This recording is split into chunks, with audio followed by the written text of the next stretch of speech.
every 2 red apples, Charles has 4 green apples. I have 12 red apples. How many does Charles have? In this problem, we have a ratio and proportion question. And ratio is all about comparing two quantities.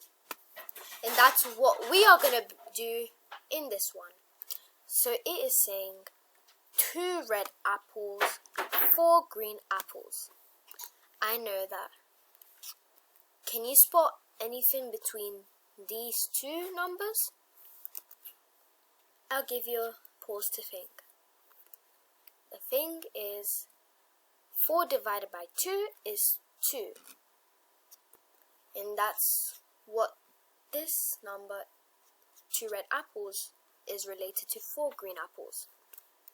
And I can find out that 12 divided by 4 is 3. And 12 divided by 2 is 6.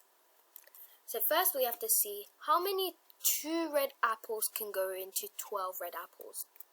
Because they are both red apples, and we have to find out how many Charles has. So now let's write out my problem. So 12 divided by 2 is 6. So we can see that 2 times 6 gives us 12. Now that we know the relation to these two numbers, we have to know the relation to these both numbers. So what we did here, 2 times 6 equals 12, we have to do the same thing with 4. So we have to do 4 times 6, which is, so 4 times 6 is 24.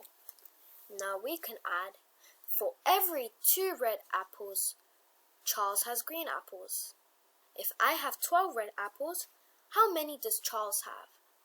Charles has 24 green apples.